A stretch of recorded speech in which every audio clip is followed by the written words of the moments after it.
In Cyprus, 300 BC, there was a rich trader named Zeno. During a trip from Phoenicia to Piraeus, his ship sank, taking all his goods with it. In an instant, this wealthy man lost everything because of an event he couldn't control.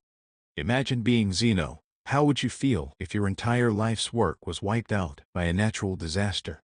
What's the right way to react? Would you be angry or sad? Would you feel life has been unfair to you?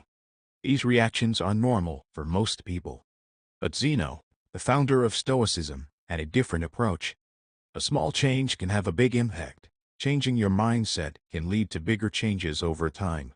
Stoicism is about accepting and being indifferent to things we can't control. Zeno studied Socrates and other philosophers and then created Stoicism. He believed we can't control what happens to us, but we can control how we respond. Instead of dwelling on lost goods, Zeno stayed calm and composed. Today, people often see Stoics as unemotional or unbreakable, but Stoicism is more than that. It's a way to understand and view the world. Stoicism has lasted for centuries and is still useful today. It helps us process negative emotions and see the world from a new perspective. Everyone has different experiences and perspectives. The Stoics shared their philosophy publicly because they believed it could benefit everyone. They thought anyone, from slaves to emperors, could learn Stoicism. Notable Stoics include Epictetus, a former slave, Seneca, a famous statesman, and Marcus Aurelius, a Roman emperor. Early Stoics practiced what they preached, opposing inequality and promoting unity. They even coined the term cosmopolitan, meaning citizen of the world. This unity and inclusiveness were key to their teachings. Even when it was rare, women could study and practice Stoicism. Why do people adopt Stoicism today? In a world full of surprises, our emotions can get in the way. We don't get sad just because bad things happen. We get sad when unexpected bad things happen. Rain is useful. It waters plants and cools the air.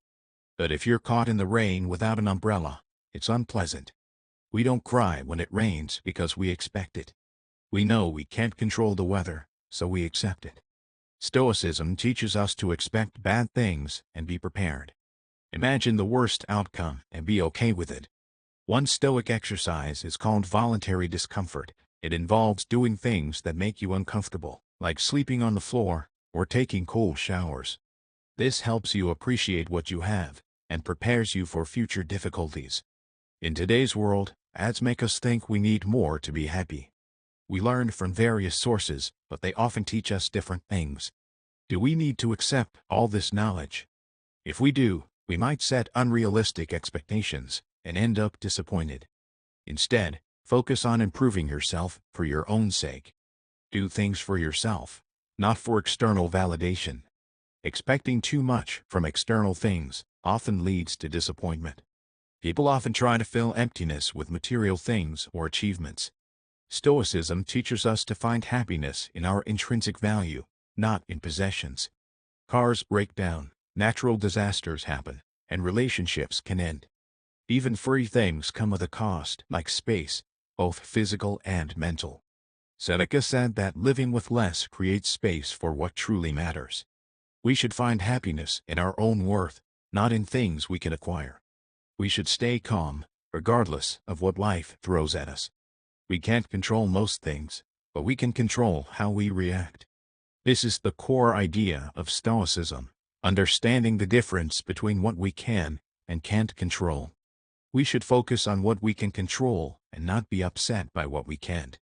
Striving for goals is good, but getting upset when things don't go our way isn't helpful. Making YouTube videos can be challenging. You control everything up to the upload button. After that, it's up to the algorithm. People often measure success by views and followers, which are not fully under their control. Stoics suggest judging success by the effort you put in, not the outcome. Consider someone who worked hard for a promotion but didn't get it. Instead of feeling bad, they should focus on the quality of their work. If they do this, they might be happier and more motivated. This mindset is crucial. A true Stoic finds comfort in living well without needing material wealth. Stoicism values wisdom, courage, temperance, and justice. It's about separating what we can control from what we can't, and choosing our reactions. As Viktor Frankl said, there's a space between stimulus and response where we choose our reaction. Courage means persisting and resisting. Temperance means doing more with less and speaking concisely. While some people chase extreme wealth, Stoics believe in having only what's essential. Justice means not harming others, because we are all here to help one another. Nelson Mandela, a famous African leader, was imprisoned for fighting apartheid. After his release, he became South Africa's president. Despite his imprisonment, Mandela practiced Stoic values. He didn't seek revenge, but encouraged healing and building a better nation.